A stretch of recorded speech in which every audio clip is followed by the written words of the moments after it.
own community grocery store. But guess what? If you don't ask for it, you're not going to get it.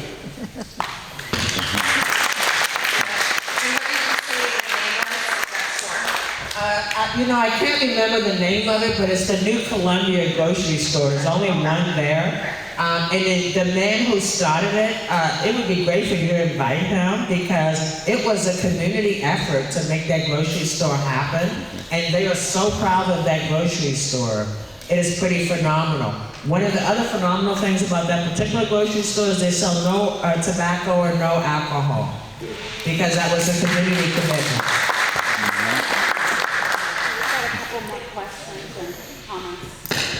So, Commissioner Hardesty and all of you, I think this is it sounds terrific. Every time I hear about cahoots in Eugene, I always think, why can they do that and we can't do it up here? So the fact that you're trying to adapt that model for this urban area, I think is really admirable. But the part of it that and I really wish you success, the part of it that I'm struggling with is, at the beginning you talked about the huge uptick in 911 calls about unwanted people, and sort of building on what this gentleman was saying, a lot of those calls, some of those calls are about the person who is walking down the street screaming, but some of those calls are about the person who has come up on your porch, or is defecating in your yard, or has put up a tent on your property, and that's an unwanted person, and that person isn't necessarily a mental health problem, they're an unwanted person problem in that situation. Right. I'm not talking about people who find a place to camp on the sidewalk. I'm talking about people who come onto your property. That's an unwanted person that someone might call 911 about. I have that problem myself. I don't call 911 because I don't want to burden the 911 system. What I would call is the non-emergency line. Right. But there they tell you there's not really anything we can do.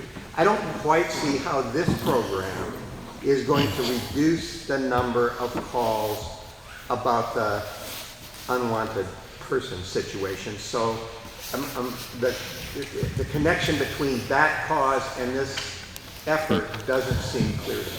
Bob, you look like you want to step in. I wasn't one of the scheduled speakers, so I was kind of standing off on the side. I'm Bob Causey, Director of the 911 Bureau. And just so you know, how many of you realize that your 911 center is in your neighborhood? Yeah, very good. We're up at Powell 205 near the Ed Benedict Park. And so can you, I kind of sidetracked myself by introducing myself, but can you repeat what So he's wondering if how Portland Street response is going to reduce 911 calls for unwanted people. Yes, that's exactly right. Yeah, so I don't think it will reduce calls initially. When you call 911, you need help, right? We might refer you to the non-emergency number, and you call that number, but guess who answers it? It's the same people who answer 911. All we're doing is taking you off of a dedicated line for life and death emergencies. Okay? So when you call the non-emergency number, you'd be placed into a queue, and you might have to wait a little bit longer until all of the call takers are off 911 calls and are able to answer those non-emergency calls. So I pulled some stats. I thought maybe you'd be curious as to the call volume that we get. And last year in 2019, we answered 527,939 911 calls. 500,000 911 calls. That's a lot of calls. How many of those were real life and death emergencies? 10 to 20% perhaps. Only because we get multiple calls for multiple things. Everyone has a cell phone these days, so if there's a traffic accident, Foster and 205, the phones literally light up like a Christmas tree. So we'll get dozens of calls reporting one event. But those are calls that we have to process. Those calls keep us very, very busy all the time. Now we also pulled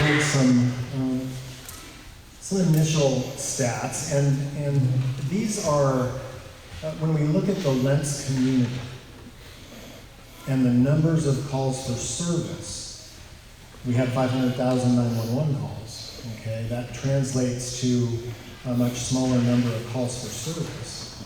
But in the Lents community last year, we have 24,814 total calls for service. So that would be police responses, fire, and medical responses. The number tied to houselessness, and we do a data search through our system looking for keywords. Some of those keywords could be homeless, transient, camper, campfire. We look for those keywords that all of you might give us when you're reporting some kind of event. And of the number of homeless-related calls for service, it's relatively small. It's about 6% of that 24,814 calls. Okay, so what does that mean? That means that of that 6%, in theory, Portland Street Response might be able to respond on those calls as a more appropriate response, rather than police, or fire, or medical. That doesn't mean they're going to take all of them, because some calls really do require a police response. Some also really do require fire or a medical response. Does that make sense? Mm-hmm. And I think what Bob didn't say is that sometimes if you don't know who to send, right, it's the fire and the police and the AMR. So it can add up. Okay, Cahoots in Eugene, I believe they also transport. One question is, are you guys going to transport? And the other question is, you're going to be dealing with a lot of the non-emergency stuff, but you know, there's emergencies that happen all the time. And if someone sees a fire truck, like your vehicle, going by accident where they're doing CPR, someone might be upset watching the vehicle drive right on by. That's a good point. So the Portland Street Response will have its own logo. Mm-hmm. They will not look like firefighters. They won't dress like firefighters. They will have a different kind of uniform that will be readily identifiable as someone that's not armed or in those type of uniforms. So that's one. Number two, you talked about what was the second point that you made? Transporting. Transport. We will not be transporting people. So the big difference between Cahoots in Eugene and Portland's street response, in Eugene, the police actually are the 911 dispatchers, mm-hmm. right? So the 911 operation is inside the police department. And the police are the ones who dispatch Cahoots to go out and provide services in the community, right? And they built that program up over the last 30 years, right? And so it is now a institution as it relates to the city of Eugene. Mm-hmm. With Cahoots, because we don't have 911 and the police connected, and we don't want to have 911 and the police connected, we need to develop additional protocols to make sure that we are in fact sending the right folks to that call. And the other thing about transport is the ambulance is negotiated by Multnomah County Board of Commissioners, right? So the ambulance contract is not something that we have any control over. It is my hope that when it's up for renewal again, that we will be able to have a seat at the table so that we're actually part of negotiating for services that actually are in our community. But even today, fire, you would be amazed sometimes at what fire gets called out to do. TriMet sees fire as their own wake-up service, so even though they have 3 security forces, they call fire when somebody is asleep at the end of the MAX or bus line. And so they bring that big fire engine, 4 big firefighters, and they tap the person on the shoulder. Boom, boom, boom. Do you need medical? Nope. And off they go. And they're a big truck, right, back to the fire station. We have hospitals who think, if this person isn't my patient, I'll just call 911 and have them remove them from my property. I was at OHSU down at the waterfront and talking to the security guy who they are trained to, if there's someone who says they need medical help, they have to call 911. And who shows up? It's our firefighters that show up, right? And I have to say, I'm amazed that they're calm, because if you, I said, if you sick, you would hit doctors in every direction, right? But they call 911 and demand fire come, and then fire, what they did was actually put the patient in a cab, because they knew that this was a low-income person who couldn't afford the $1,800 ambulance bill. They put him in a cab so that they could go up the hill to OHSU emergency room. I mean, so the waste that we already had built into our system is astronomical, right? So when people say, what is it going to cost? It costs more for us to do what we've been doing than it is to fundamentally change how we operate. And that's why this training is so cool.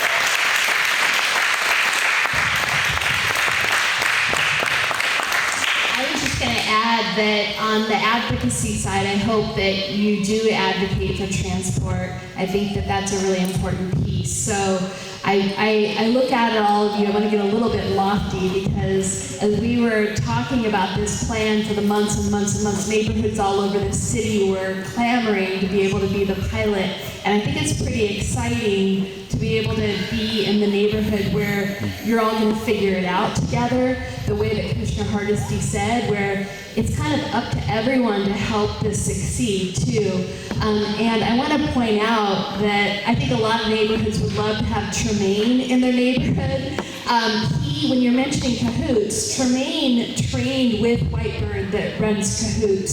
So he's not only a part of Portland Fire and Rescue, but he actually has the knowledge from the organization that did Cahoots. And I first met Tremaine because he came into Street Roots because we had an unhoused frequent 911 caller, and he established a relationship with him because his emergency was houselessness, and he stayed with him. So it's kind of, to me, I'm looking at like, this is kind of a get to know you moment, right? Tremaine's going to be in your neighborhood a lot with his team. And let me just say, give applause for that. Our new fire chief, Sarah Boone, is really committed to making sure that you see your neighborhood fire station as your fire station, as your community center, as your community space. So it's really important that you drop by the fire. If you have questions, quite frankly, drop by the fire station, right? Check in, right? Tremaine would love to see you, and the other firefighters would love to see you, right? If there are issues, come and talk to us so that we can actually troubleshoot them and fix them before they become big problems. Question right there. We have time for just one more question, although I appreciate the willingness to stay longer. Child care is about to release beast, and it's going to be intense. So, yeah, go ahead. Speaking of costs, I know you're a fan of looking at state budgets and everything like that, and I totally support this program. I think it's awesome. But how much is this pilot program going to cost? And then how much will it save on top of that? And then the third part is, how much would it cost to implement citywide if it happened? So the last question I can't answer yet, because until we have data from the pilot, I would be premature to give you a number. Let me say the pilot will cost $500,000, which has already been allocated by Portland City Council last year. And we will use that money frugally, and we will attempt to find additional resources and maybe partner with some outside interests. I think the message I want to leave you with is that we are not trying to recreate the wheel. We're going to work with the county, with their mental health professionals. We're going to work with people who already provide the services. It'd be crazy for us to try to rebuild an entire program, but we can be the connector, and we can be the ones that keep people safe until we get them to the services that they need.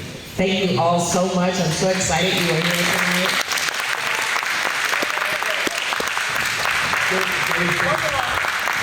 There's just one clarifying point about the transport. The example you gave about the cab ride up, that's an alternative destination, alternative transport model that we've kind of played with in the past that we still use. So we will, if it's appropriate, if someone is in need of serious medical, we will still be able, through our infrastructure on the radio, call an ambulance to get them to the hospital, or utilize our cab voucher system to get them where they're going until we can reevaluate the program for transport.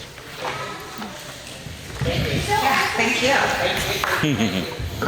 And thank you, Bob, for pitching in. And last but not least, could I introduce Matt McNally, who is my organizer. And I want to also